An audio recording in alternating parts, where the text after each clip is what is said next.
ఒకసారి ఊహించండి, మీరు ఈజిప్ట్ ఎడారిలో ఉన్నారు. చుట్టూ మొత్తం ఇసుకే. దూరంగా ఒక భారీ రాతి పిరమిడ్ కనిపిస్తోంది. అది ఎంత పెద్దదో చూస్తే ఆశ్చర్యం కలుగుతుంది. శతాబ్దాలుగా ఈ పిరమిడ్ లోపల ఏముందో తెలుసుకోవాలని మనుషులు ప్రయత్నిస్తూనే ఉన్నారు. మరి ఈరోజు మనం కూడా అదే ప్రయాణం మొదలు పెడతాం. రండి, పిరమిడ్ లోపలికి వెళ్ళి ఆ రహస్యాలు చూద్దాం. Hello guys, welcome to facts in Telugu. మీరు కానీ ఈ ఛానల్కి మొదటిసారి వస్తున్నట్టయితే లైక్, షేర్ అండ్ కామెంట్ చేయండి. అలాగే మరిన్ని ఇంట్రెస్టింగ్ వీడియోస్ కోసం సబ్స్క్రైబ్ చేసుకోవడం మర్చిపోవద్దు. పిరమిడ్ దగ్గరికి రాగానే మొదట మీరు గమనించే విషయం, దాని ప్రవేశం చాలా చిన్నగా ఉంటుంది. కిందకి వంగి లోపలికి వెళ్ళాలి. లోపలికి వెళ్తే చీకటి, గాలి తక్కువగా ఉంటుంది, కాంతి కూడా చాలా తక్కువగా ఉంటుంది. కాబట్టి కొంచెం భయం కూడా వేస్తుంది. కానీ ఇదే మార్గం ఫరోవాలు తమ ఆత్మల దేవుళ్ళ దగ్గరికి వెళ్ళాలని నమ్మిన మార్గం. లోపలికి వెళ్తే మార్గం కొంచెం ఎత్తుగా ఉంటుంది. మనం పైకి వెళ్తుంటే అద్భుతమైన రాళ్ళ నిర్మాణం కనిపిస్తుంది. ఇది గ్రాండ్ గ్యాలరీ. ఎత్తుగా, పొడవుగా ఉంటుంది. రాళ్ళ అమరికం అంత పర్ఫెక్ట్గా ఉంది కాబట్టి ఆ కాలంలో యంత్రాలు లేకుండా ఇలా ఎలా కట్టారో అని ఆశ్చర్యం వేస్తుంది. అక్కడి నుంచి మనం క్వీన్ ఛాంబర్కి వెళ్తాం.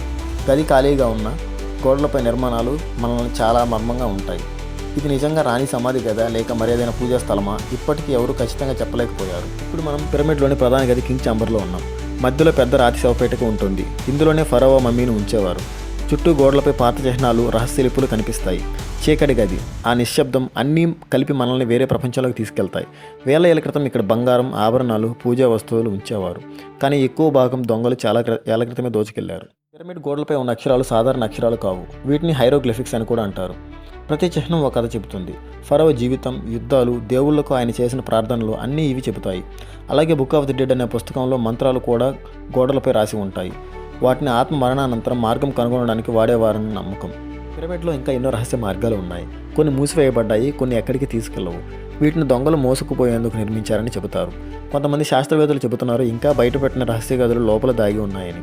మరికొందరు అంటారు పిరమిడ్ ఆకారంలో ప్రత్యేకమైన శక్తిని సేకరిస్తుంది. ఇది ఏది నిజమో ఎప్పటికీ తెలియదు. కానీ పిరమిడ్ల రహస్యాలు ఇంకా పూర్తిగా బయటపడలేదు. పిరమిడ్లో అడుగు పెట్టడం అంటే కాలాన్ని వెనక్కి తిప్పినట్టే.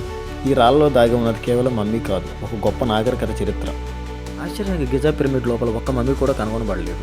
అంటే పిరమిడ్ని దోచుకున్నారా లేక ఫరోవాని ఇంకెక్కడికైనా మార్చారనే విషయం ఇప్పటికీ రహస్యమే. గిజా పిరమిడ్ కట్టడానికి వాడిన రాళ్ళు సాధారణమైనవి కావు. ఎక్కువ రాళ్లను లైమ్ స్టోన్ అనే రకానికి చెందినవి. ఇవి గిజా దగ్గరలోని టూరా అనే ప్రాంతం నుంచి తీసుకువచ్చారు. పిరమిడ్ లోపలికి గదులకు వాడిన గట్టి ఇరుపు రంగు గ్రానైట్ రాళ్ళు మాత్రం చాలా దూరం అయిన అస్వాన్ అనే ప్రాంతం నుంచి తీసుకువచ్చారు. అది దాదాపు 900 కిలోమీటర్ల దూరం. ఆ కాలంలో ఎలాంటి క్రేన్లు, ట్రక్కులు లేవు. కానీ వీటిని నైలు నది ద్వారా పడవలపై తేల్చి తీసుకువచ్చారని శాస్త్రవేత్తలు భావిస్తున్నారు. ఒక్క రాయి బరువు 2 టన్నుల నుంచి 80 టన్నుల వరకు ఉంటుంది. మొత్తం పిరమిడ్ దాదాపు 2.3 మిలియన్ రాళ్లను వాడారు. అంటే ఒక రాయిని రోజుకు ఒకటి వేశారంటే కూడా పూర్తవడానికి 20 ఏళ్ళు పైగా పట్టింది. ఫరోవాలు, వారి విశ్వాసాలు, వారి కళలు ఇవన్నీ ఈ గోడలో దాగి ఉన్నాయి. మీకు ఈ ప్రయాణం ఎలా అనిపించింది కామెంటే చెప్పండి.